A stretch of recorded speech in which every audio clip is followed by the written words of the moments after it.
প্রিয় BA BSc এবং বিকমের first সেমিস্টারের ছাত্রছাত্রীরা, তোমরা যারা নতুন 2024 শিক্ষাবর্ষে অ্যাডমিশান নিয়েছো, তোমাদের জন্য আজকের এই ভিডিওটি অত্যন্ত গুরুত্বপূর্ণ।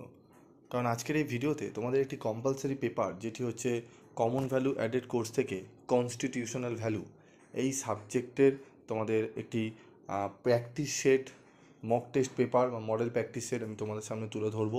কীরকম ধরনের প্রশ্ন আসতে পারে বা কীভাবে প্রশ্ন তোমাদের করা হয় সেই প্রশ্নপত্র নিয়ে আলোচনা করব। এবং তোমরা যদি স্টাডি মেটেরিয়াল তোমাদের জন্য তৈরি করা হয়েছে যদি নিতে চাও, তোমাদের সেখানে প্রিভিয়াস ইয়ারের যে প্রশ্নগুলো ছিল, ঠিক আছে, 3টে শিফটিংয়ে তোমরা প্রশ্নপত্রের সলিউশন পেয়ে যাবে। সেখানে টু দি পয়েন্ট অ্যান্সার সহ এবং 100% কমন। যে স্টাডি মেটেরিয়ালটি কিনলে তোমরা ওর বাইরে কোনো কোশ্চেন আসবে না, ওর মধ্যে থেকে 100% কোশ্চেন তোমরা কমন পাবে। কীরকম ধরনের প্রশ্ন আসতে পারে সেটি একটু দেখে নাও। কলকাতা বিশ্ববিদ্যালয়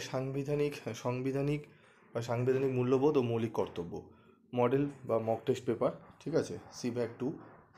তো দেখে নাও, আমাদের সেট 1, আমাদের 3টে সেটে কিন্তু পরীক্ষা হবে। তো সেট 1-এ যে কোশ্চেনগুলো রাখা হয়েছে সেগুলো দেখে নাও। প্রথম প্রশ্ন, ভারতের সংবিধানের বৈশিষ্ট্যগুলি লেখো। ভারতের সংবিধান প্রস্তাবনার তাৎপর্য বা গুরুত্ব লেখো। 10 + 15 25 নম্বরে, ঠিক আছে। এই মডেল 1 থেকে আরেকটি প্রশ্ন দেবে, আইনের অনুশাসন কাকে বলে, এর মূল নীতিগুলি লেখো। ভারতের সংবিধানের সার্বভৌমকতা ও সমাজতন্ত্রের অর্থ লেখো। এই দুটি প্রশ্ন খুবই গুরুত্বপূর্ণ। এই দুটি প্রশ্ন তোমাদের এরকম দুটি প্রশ্ন হয়তো দিতে পারে, তার মধ্যে থেকে একটি তোমাদের কিন্তু করতে হবে 25 নম্বরে।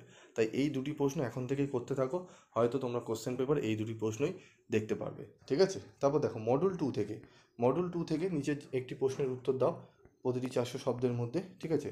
ভারতের সংবিধানে উল্লেখিত মৌলিক কর্তব্যের গুরুত্ব লেখো।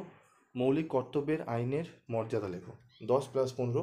তারপর দেখো ক্ষয়, ভারতের সংবিধানের 51 খ ধারায় উল্লেখিত মৌলিক কর্তব্যগুলি আলোচনা করো। মৌলিক কর্তব্যের সীমাবদ্ধতা লেখো। 15 + 10, ঠিক আছে। এখান থেকেও দুটি প্রশ্নের মধ্যে একটি প্রশ্ন তোমাকে নির্বাচন করে লিখতে হবে, ঠিক আছে। তো এই যে 4টি প্রশ্ন এখানে দেওয়া রয়েছে, স্প্লিট করে যদি ধরো তাহলে এটি 8টি প্রশ্ন, এবং যদি জোড়ায় ধরো তাহলে 4টি প্রশ্ন। এই 4টি প্রশ্ন খুব ভালো করে রেডি করে নাও এখন থেকে, একদম তোমরা কিন্তু 100% কমন পেয়ে যেতে পারো, ঠিক আছে। তো ভালো করে তুমি কিন্তু তোমাদের পড়তে হবে কোশ্চেনগুলো, ঠিক আছে। তো ভালো করে রেডি করো। এবং তোমাদের আরও যে অন্যান্য পেপারগুলো রয়েছে, compulsory English, compulsory environmental studies, পরিবেশবিদ্যা, এই সমস্ত পেপারও স্টাডি মেটেরিয়াল তোমরা পেয়ে যাবে আইডিসি পেপারের নোটস, তোমরা পেয়ে যাবে সেক SEC পেপারের নোটস, তোমরা পেয়ে যাবে মাইনর মেজর পেপারের নোটস।